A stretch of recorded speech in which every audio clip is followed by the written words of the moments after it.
So I'm just sitting here in my baby school waiting on my son. Okay, so I was just listening to some um, ministering, but I was just thinking about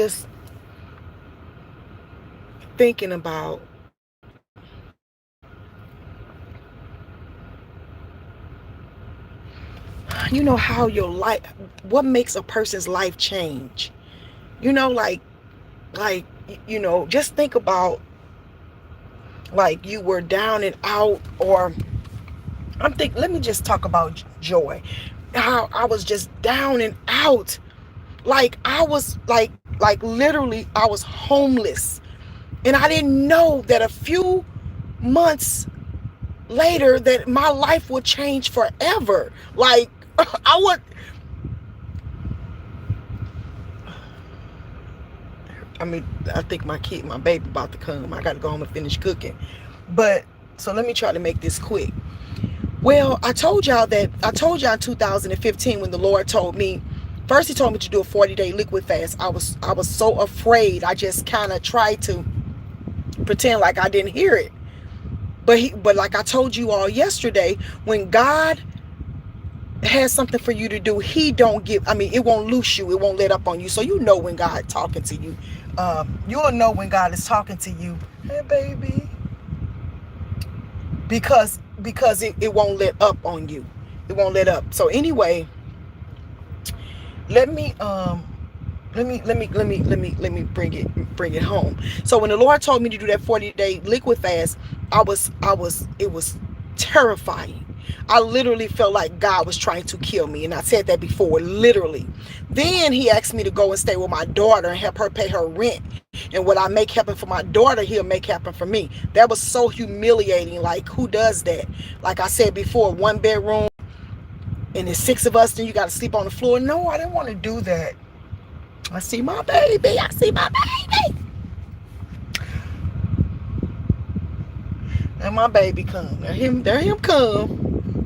If he knew I was on her saying that, he'll have a fit. Anyway, so God, so I obeyed God. I obeyed him. I didn't know that I was, now this was in June. And this was in June and July. Do you know I can't explain everything I went through, but I went through kind of hell. First of all, that's my baby. First of all, I was mentally distraught. I had to go stay with my daughter. She stayed in St. Louis in North County. We lived in St. Charles. So everything was in St. Charles. The kids' school, my job. So I had to drive back and forth every day. Then I remember going and taking this. I had to preach one day, and I had to drive about 45 minutes or 50 minutes away. I don't know how long it was. And it was like in Illinois somewhere. Now, I'm not good on oil change. Well, at first I wasn't good on oil changes and stuff. I would, just won't think about that. I normally take care of everything in the house, and Greg would normally, I would just leave that up to him. But Greg was, I guess we both was going through. Then we got a divorce. So anyway, I was driving and didn't know that my car didn't have no oil in it. So God, thank you, Jesus, for blessing me to drive to Illinois, 45 or 50 minutes away from my house, and back home before my car went out. So the engine went out on my car. Now all of this is happening in the time I'm staying with my daughter. I didn't have no money to pay for no engine to get but God did. He sent me a miraculous. How much was it? I think he sent me like $3,000 or $4,000. Like, see, I was still doing my liquid fast. I started my liquid fast, I believe it like in July, like, when I moved to my daughter's house, I started my fast. So I was still on my fast. So God was still working miracles, but it was stressful because I didn't know what was going on. I didn't know how God was going to work things out. It was so much pressure on me. You know what I'm saying? Like, my life was changing forever. Like, everything was falling apart, but really everything was falling together. I didn't know that. I didn't know I was a few months away from my life being changed forever. I had no clue. I had no clue. So I obeyed God in the fast. I obeyed God going to stay at my daughter's house. Every day I worked overnights. So when I get off of work, I would come home. Um, wait a minute. I would get off of work, come home, get the kids. Well, no, when I worked, Greg took the kids to school. He drove them to St. Charles, and then I would go to the gym and then come home to Joanisha, my daughter's house. Then when I didn't work, I'll get up at 5 in the morning, spend time with God, go to the gym, come back, get my kids, take them to school. Then either I go back to the gym or go walking it, or either come home and lay down for a little while, whatever I would do. But it was so, at the time I felt like I didn't think I was going to make it. Like literally, I just felt like giving up. I felt like giving up. I was tired. I was fed up. I was tired. But when I look back on it now, it was the best time of my life. I mean, it was God all with me. I would go walking at the school over there, which was Florissant Valley College, and just me and God.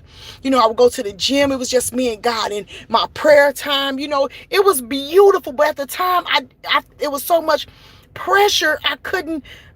I just didn't see the beauty in the pain. I couldn't see the beauty in the pain.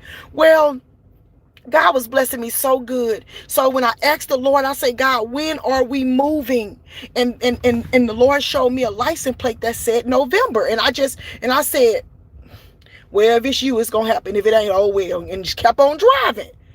So then I say, well, okay, if we moving in November, then where we moving to? And then he showed me a sign that said Chesterfield. And I said, I didn't do a Sarah thing, like laugh. I was like, I don't do that because I'm not playing with God just in case it's him. But what I did was I said, okay, God, I give it back to you. If this is you, it's going to happen. If not, it ain't. So then when I went to take out my daughter's trash, the gate said Chesterfield. So I said, so now I'm getting scared, because what if this is God? Like, my credit score is probably 502 at the time. I ain't got no money to live in Chesterfield. First of all, St. Charles is more expensive than St. Louis.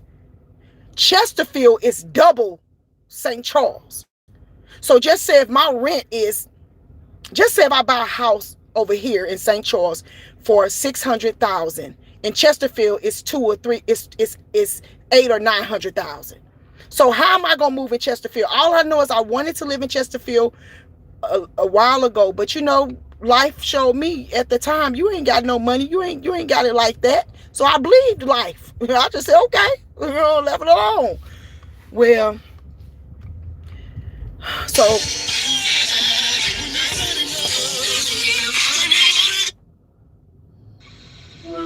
I'm doing a YouTube video. Is it important?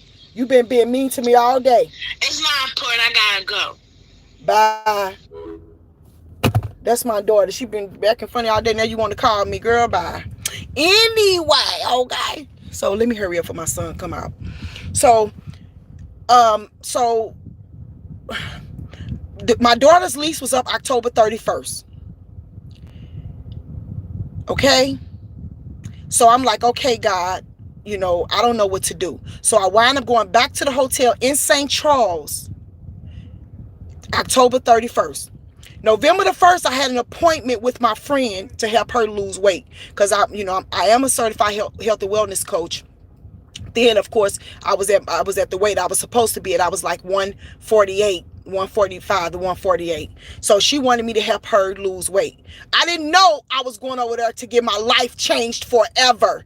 Like I told you, I almost did not go, because it was raining. The devil tried to say, don't just reschedule. I couldn't reschedule, because all that was divine. I had God's word had to come to pass. If he said I was moving to Chesterfield in November, then that's what it was going to be. So the next day, it was November 1st. I had an appointment with her. I went to the gym at 5 or 6 something. Then my appointment after I left the gym, my appointment with her was like at 8 or 7:30 or something like that. So I left her and went to her.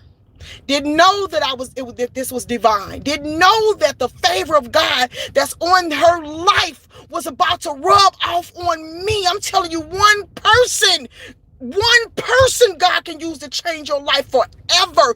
That divine connection shifted my life.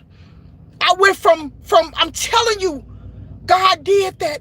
But I had to connect with her because that's where the blessing was. That was the fish.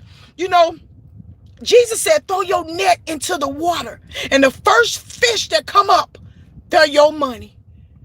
That's it. And I'm telling you, that fish, I threw my net out there for the health and wellness coaching. That fish had my money in her mouth. I went over her house, we talking, I told her, I said about we just started talking because, I've been knowing her since I was 18. But we don't talk like that. We might talk. I mean, I seen her at church one day, found out we went to the same church. So we didn't talk like that, but we always loved each other. But it could be 20 years before we talked. But God had given me favor with her and her family ever since I was 18. And that favor was still there. But now I was ready for the divine favor. See, now I was ready to get the favor on my life. That's what I had to fast. I had to go stay with my daughter because when you humble yourself, God will exalt you. So the humbling things that God tell you to do was the things that he putting you in place to humble yourself so that you can be exalted. So don't despise the days of small beginnings. Don't despise the times when you feel like God is crushing you. Don't feel bad when all the hell is breaking loose, baby, because I'm telling you, it's a setup. I'm just telling you, okay? So let me make this real quick. So when me and her was talking, and then so I was saying, yeah, girl, because I stay in the hotel. I said, Greg still stay there too. We divorced. She started laughing. She said, how could you be divorced and still stay together? I said, girl, we homeless together, okay? And she said, well, how much? It never was about her and her weight loss. It was always me. She just was asking me questions. Then she said, well, how much can you afford? She said, what about Chesterfield? And I just stopped. She said, well, how much can you afford? I said, whatever. Now I'm talking about faith because I ain't got no money to pay this rent. Come to find out the rent was paid up for a whole year. God set me up. I could not believe it. From the moment I went to that girl house, she paid me and I didn't even give her no plan. I mean, she took me to the place, to her, she took me to this place. She just treated me like I was so blessed. Then even when we went to Israel, she paid for anything I wanted. It was like I had money in my own pocket. I never felt like, wait 1 second, Greg. I never felt like, baby. Start driving. No, we can't just stay here. I know we just can't stay here, Greg, but I'm trying to do a video. I'm trying to finish it up. There's people around. You can't be doing that. Oh my goodness, Greg. Oh, okay, yeah, I'm gonna do this, but y'all I'm gonna be looking at this while I finish this video up because this is what they do to me. They just telling me what to do. Okay. Anyway, so I mean. It and then things started moving forward for me. Like my life was changing, things was happening. No more like it already started in 2015, really, because that's when I started my proposal for my business. But everything was on hold until the next part of this, which was connected to her after I did the 40-day liquid fast. When I tell you, I'm telling you, the bad times is the best times, but you won't see it when you in it. You just won't, because all you see is what's going on in your life. But if you can hold on to God and don't leave him, if you can stay with him and don't leave him, I promise you it'll pay off. And it's going to pay off bigger and better than you could even ever imagine. It's like God is going to blow your mind Like he's going to blow your mind if you can hold on, if you can just wait, if you can just trust him, if you just trust God and wait and hold on, he's going to blow your mind. See what I'm saying? So please, y'all, I just wanted to tell you, favor, that's all you need. And God is bringing divine connections. You got to follow the steps. The first step was, I need you to fast. 40-day liquid, not water. Liquid. That means I can drink liquid more than just water. 40 days. Are you serious, God? I've never been more serious. Then I want you to go stay with your daughter and help her pay her rent. So what God was doing, you go stay with your daughter. Don't be in this hotel when your daughter needs your help. I said, I didn't like that, but I did it. And guess what? He said, what you make happen for your daughter, I'll make happen for you. That's what he told me. That's what he told me. Greg, I'll tell you when I get through. That's what he told me. And I did it. And I helped my baby pay her rent and her bills. And God had somebody already pay my rent up for a whole year. While he set me up, while he get me ready to pay my own rent. You hear me? You better know it. So, and then like I said, when then the business wasn't open yet. The business didn't open up until 2017. But the blessings were open, baby. Where, he would send me unexpected money. Like one time I told you $11,222 when I ain't have anything. But remember I told y'all that money was held up when I was talking to that narcissist. Soon as God removed that narcissist, that check came. $11,222. And I was working. And not only that, I was working at the daycare as well. Working at my home healthcare job that I had, plus working at the daycare. So I was doing a lot of hours. So God, my check increased from $600 twice a month. So I was making like about $1,200 a month before taxes. Okay. And then God increased that because I started doing more hours. But God showed me something in doing those hours when we got back from Israel. He told me, he said there was a Pharaoh spirit. I said, huh? Because I was so tired. I started hallucinating. Like I started seeing, like when I'm driving home, those sandbags that's on the side of the road. That's, I guess they put those there in case, for floods or whatever. They start looking like people. Yeah, and then I was come to my car, it would look like somebody in my car. And I was like, what is this? And it was hallucinations. Yeah, because I wasn't getting no rest. I was working like that. And the Lord when I got back from Israel, Satan got so mad. Because how dare you go worship God? So he tried to increase my load. He made me feel like I had to get all them jobs to pay my bills. You see what I'm saying? Instead of trusting my God. So he got mad at me and increased my load like he did the Israelites. What did he do? He said, oh, y'all want to go worship God? Let me get you straw. Let me make y'all instead of me giving y'all straw, you're going to make your own. He increased their workload. So when you go off to worship God, I'm just telling you what he taught me. I ain't telling you what I heard nobody else say. This is what God taught me through my experiences.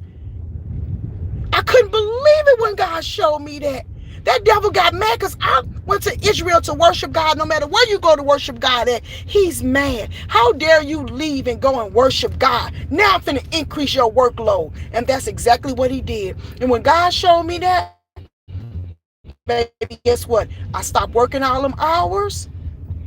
And I wound up leaving my other job, and I trusted my God. And sure enough, he sent the $11,022, you know what I'm saying, was able to pay my bill up for some time, and he just started blessing me.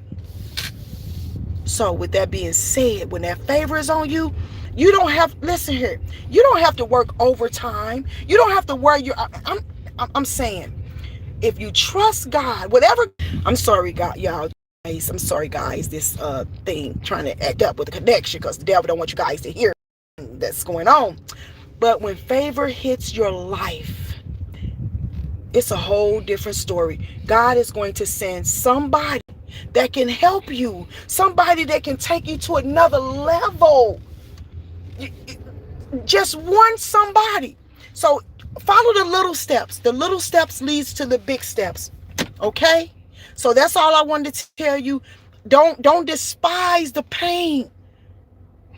Because the pain is going to bring pleasure later. Just stay right where you are. Don't try to run from what God is doing. It's amazing. The pain I've been through last year and this year, baby, I might not see what it's producing now, but baby, watch and see. It ain't going to be long before you see what it's producing. When you in the pain, you don't know what it's producing. When you having a baby, you don't know what's going to come out of you.